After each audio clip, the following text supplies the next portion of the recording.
How do narcissists keep affair partners separate? Have you had a person in your life where he was cheating on you with multiple people at the same time? Maybe it's been multiple people through text messages. Maybe it's been multiple people physically. Maybe you were involved and he was married in another state and would cheat on you and you thought you were the only one, and back and forth. Narcissists have this ability a lot of times to be able to keep multiple relationships going. It's like all these plates that are spinning at the same time, and they have a unique ability of keeping them all spinning for the majority of time, and sometimes for a long period of time. You see, a lot of times narcissists can do this with the form of compartmentalization. Now, compartmentalization is like a box. Okay, it's like having this box, and inside this box is either a feeling, emotion, or a person. And so the narcissist a lot of times will take this person and they'll have them boxed up in this type of emotion or feeling or idea of who this person is. Then they take this box and slide it to the side and say, hey, now I don't have to actually worry about this person because they're not in my life. I don't see them, I don't interact with them. This steps into the realm of object constancy. And object constancy is the idea of out of sight, out of mind. So as soon as the narcissist walks away from you, he's like, okay, you don't exist. Now, next person. Now, is this necessarily a conscious thought of like, oh, now you don't exist? No, I'm not saying that. But I'm trying to break it down so it makes the most sense. So a lot of times you'll have a narcissist that will separate from you, that will be away from you, that will leave the house, get in his car, and the mindset will completely flip. This is what happened to me a lot of times is I would leave the house, I would get in the car, pull out the phone, text or call someone else, and be like, oh, this is the only person that matters right now.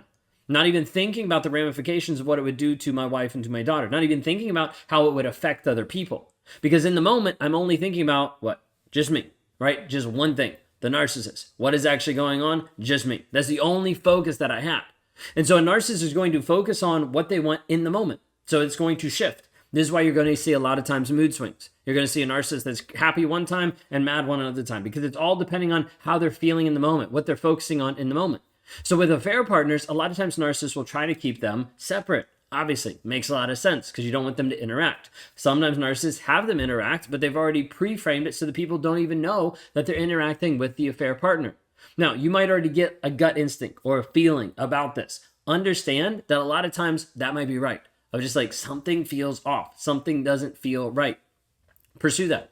Figure out what is actually going on because you might see that the person that you're with is having an affair, is cheating on you.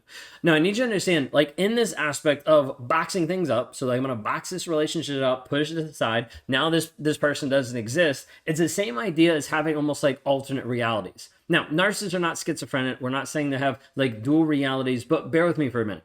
I want you to consider that if I'm here in this committed a relationship, okay, so like say this is marriage. And I'm here, and this is everything that's happening in this relationship.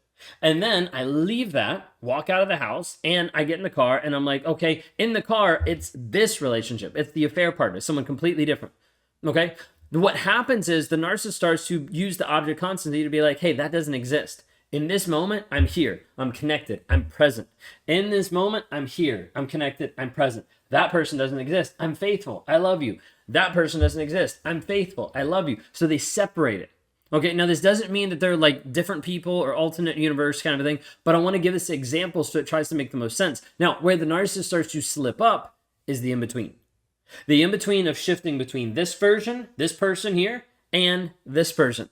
This is where you start to have different lies that cross over. All of a sudden, he says one thing to this person, and that's something he said to the other person. And they're like, you didn't tell me that. Oh, of course I did. You're just forgetful. Gaslighting, right? Like trying to make you believe something that wasn't actually true. Or like a slip, like a name slip, like something happens, like, oh, we went there. Oh, we did that. No, we didn't. And he starts to realize that was the other person.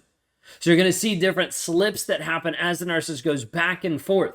And especially as that back and forth gets faster and faster, there will be more slips. Maybe it's faster and faster seeing each other. Maybe it's the text messaging, the phone calls, whatever it might be. You'll start to see more of these slips. But this is how narcissists keep affair partners separate.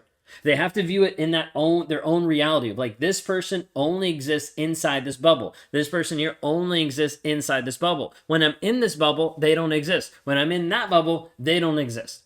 Okay, it's keeping it separate. This is the idea of the compartmentalization, object constancy, the separate realities. This is what a narcissist is trying to do. Because then he's like, hey, this person only validates me 25% of the time.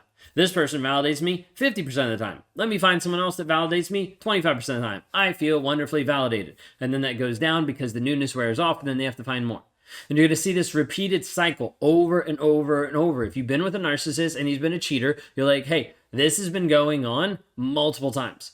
Typically, it's not like a one and done. It's like multiple times. It's been pornography for years. It's been addiction for years. It's been multiple partners for years, and on the list goes. Because the narcissist isn't quenched. His thirst isn't quenched with just one person. He's like, oh, there has to be more. Because he's not satisfied with one person. Because he's not satisfied with anything. Because he's always looking for more. He's always trying to get more. He's always trying to keep these affair partners separate so he can continue to add to the feeling of his supply. Did you have a narcissist in your life that was consistently cheating on you? Maybe you found out about it. Maybe you're the person who got cheated on. Maybe you're the person that cheated with him. Like, there's so many different variations of it. But has he been in your life and he was a cheater? Because the betrayal is one of the hardest things to be able to work through. The lies that you're like, wait a second, I don't know what to believe. He said he loved me, but he was with her the whole time. So like, what is actually true? And if you're locked in this, if you're stuck with this and you're like, I don't know what to do, I don't know how to heal to move forward, please reach out for help. This is who we help every single day, helping people that have been in toxic narcissistic relationships, oftentimes with cheaters, that don't know how to work through the betrayal, that don't know how to move forward. If you're looking for that healing now, go to rawmotivations.com today.